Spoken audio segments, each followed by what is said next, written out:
Hola, saludos a todos. Hasta ahora me he mostrado un tanto distante con respecto al tema de la inmigración, por varias razones.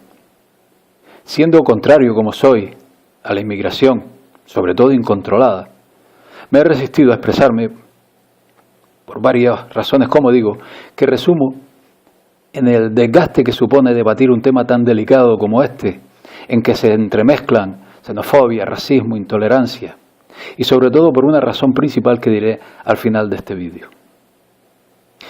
Para entrar en materia, sin más dilación, digamos que lo denominan Pacto Global por la Migración Segura y Continua. Fue inicialmente firmado el pasado 11 de diciembre por 156 países, obteniendo un porcentaje de rechazo poco habitual, porque se han opuesto alrededor de 20 países, entre ellos Estados Unidos, Australia, Brasil, Chile, Chequia, Eslovenia, República Dominicana, Letonia, Polonia, Italia, Suiza, entre otros. Este tratado fue después ratificado en sesión asamblearia de las Naciones Unidas el pasado 19 de diciembre y por lo tanto se convierte de facto en vinculante, es decir, de obligatorio cumplimiento por parte de los países firmantes. A partir de ahora, la inmigración será considerada un derecho humano, siendo castigado como delito de odio cualquier posición contraria, criminalizando así el rechazo o la crítica a este nuevo marco legal en que se incluye la inmigración. A partir de ahora, todas las fronteras de los países firmantes dejarán de ser obstáculo para el inmigrante, puesto que estarán abiertas para recibir a cualquier persona considerada inmigrante que decida cruzarla. Este pacto establece además cuotas de inmigración obligatorias a los países firmantes. En este sentido, las Naciones Unidas calcula en 250 millones los que están dispuestos de inmediato a emigrar de sus países para ser acogidos por los firmantes sin ningún tipo de obstáculo. No solo no encontrarán obstáculo alguno para entrar, sino que además los países firmantes se han comprometido a facilitar recursos y prestaciones a todos los inmigrantes que decidan establecerse dentro de sus fronteras. A modo de envoltorio que disfraza este acuerdo, dicen que su objetivo es frenar la inmigración ilegal y fomentar la legal. Y en realidad, lo que ocurre es que desaparece así la figura del emigrante ilegal, creando nuevos mecanismos para la entrada siempre legal. Es decir, si hasta ahora los flujos migratorios se acometían a través de todo tipo de subterfugios, entiéndase mafias movidas por la propia élite y campañas de efecto llamada, desde ahora será la misma ONU quien, una vez legalizado, administre el flujo migratorio y lo acomode a su conveniencia, restando así una vez más capacidad de decisión y soberanía a los gobiernos estatales. Si el Pacto por la Migración ha tenido una repercusión casi nula en la mass media, en los medios de comunicación, y no ha llegado al gran público, ¿está de acuerdo? Ninguna ha tenido el llamado Pacto Mundial sobre Refugiados, que se firmó a la par, 6 días después, como complemento al primero, y para solapar compromisos y obligaciones que no se firmaron en el primero, puesto que aquellos países que lo rechazaron, al firmar este segundo pacto, entran en el mismo marco legal. Este acuerdo sobre refugiados en principio fue firmado por 181 países, salvo Estados Unidos y Hungría, y con la abstención de República Dominicana, Eritrea y Libia. Y fue firmado el 17 de diciembre, apenas días después del primer pacto migratorio. Todo aquel país que firmó este pacto se compromete a conceder al refugiado todo tipo de beneficios y ayudas que precise para su vida diaria. En cuanto al papel, los objetivos de este pacto para refugiados serán, según ellos, aliviar la presión sobre países de acogida. Es decir, esto significa que países con mucha carga de refugiados serán ayudados por otros con dinero o con la propia acogida, como es el caso actual de México, cuyo presidente López Obrador firmó el acuerdo, que se verá obligado a acoger y atender a las caravanas de inmigrantes que en estos meses cruzan el país hacia Estados Unidos, que por no firmar este último, el pacto, no está obligado a nada. Caravanas de migrantes que, dicho sea de paso, son apoyadas por sujetos como un tal Alejandro Solalinde, muy asiduo a dar charlas y conferencias en universidades jesuitas. Un segundo objetivo es, según ellos, mejorar la autosuficiencia de las personas refugiadas, es decir, ayudas económicas y servicios gratuitos como acceso a vivienda y demás. Un tercer objetivo es expandir el acceso a soluciones en terceros países.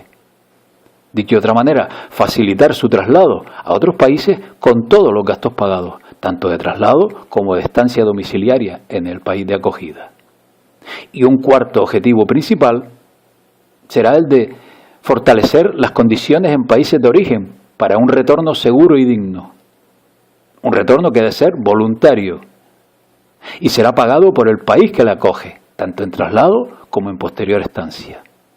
No podía faltar en este pacto el tan cacareado neofeminismo en que estamos inmersos, tan impulsado desde la propia ONU, porque habla de empoderar a la mujer en estos pactos por la migración y por los refugiados. Resulta evidente para quienes conozcan la Agenda 2030, que ya tratamos en este canal, y pueden ver el enlace arriba de la pantalla, aprobada por las Naciones Unidas e inspirada en la encíclica papal Laudato Si', que estos pactos reflejan a la perfección algunos de los objetivos de dicha Agenda 2030 globalizadora. Y resulta también evidente la hipocresía del poder, porque además de ser este pacto una especie de navaja multiusos que generará más conflictos raciales y religiosos, es decir, una reacción social, que ya vemos con las manifestaciones de neonazis y con la efervescencia de partidos ultraconservadores en Europa, esta hipocresía logrará, por parte de las grandes empresas y capitales que dispondrán de mano de obra barata a explotar para sus empresas y multinacionales. Si bien la inmigración en la Europa blanca y cristiana viene siendo un problema desde hace años, se suman ahora países de Iberoamérica, como el citado México, y el problema que van a tener al Estados Unidos no aprobar dicho acuerdo, o Colombia y Perú, con la llegada de venezolanos que huyen del desastre económico del gobierno de Maduro, o Chile, que no lo firmó, pero que está padeciendo la llegada masiva de haitianos, manejada, cómo no, y demostrado por los jesuitas. Desde ciertos sectores se sigue pensando en aquel denominado Plan Kalergi de comienzos del siglo XX, que promovía la inmigración masiva hacia Europa para acabar con las raíces blancas de la población del viejo continente. Pero carece de sustento hoy día esta hipótesis porque, por ejemplo, en Iberoamérica se está viviendo en la actualidad el mismo problema, la misma situación, provocada, como no, por los intereses del poder. Lo cierto es que, al menos en Europa, fue el neoliberalismo globalizador quien atrajo a millones de inmigrantes como mano de obra barata para aquel sueño desarrollista del gran capital, lo cual muestra la citada hipocresía y doble moral de esas inmensas fortunas que no tienen patria, cuyas consecuencias son los guetos de inmigrantes en ciertos países, sobre todo nórdicos, y el rechazo de la población autóctona hacia el inmigrante, que no tiene culpa alguna, porque ha sido y sigue siendo la víctima de los intereses citados. No olvidemos esto.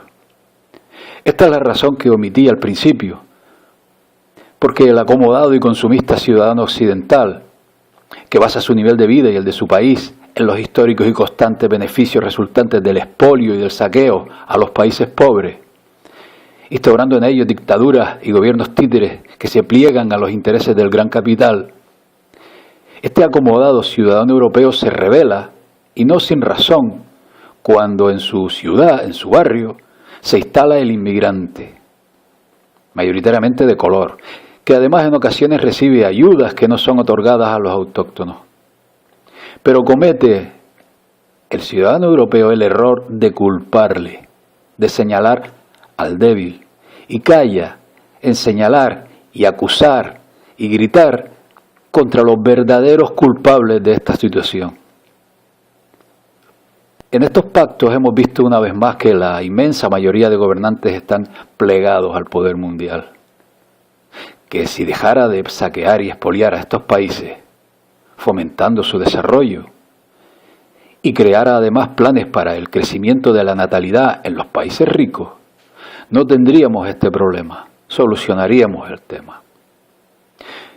Pero el poder mundial ha optado por esta vía para desordenar el mundo más de lo que estaba, porque además de los intereses económicos ya citados, se trata de crear un problema que ya está provocando reacciones que requerirán soluciones. Las suyas, claro está. Y no descartemos que las diferencias religiosas entre autóctonos e inmigrantes viene muy bien para la aparición de un Salvador que se convierta en pieza carismática, fundamental, para solucionar esta diferencia. Por ejemplo, con la agenda ecuménica que viene trabajando el Vaticano. Tengamos presente este tema. En definitiva, veamos esto como un juego maquiavélico de esta élite, porque no es, a veces no es lo que parece ser, sino que esta gente, si ponemos el símil del juego de billar, por ejemplo, juega a 3 bandas, a varias bandas, sabe muy bien lo que está haciendo. Y también se puede comprobar que tienen prisa, hay algo que les apura y ojalá no logren toda esta barbarie que están promoviendo. En fin, amigos, esto era todo. Un saludo y hasta la próxima.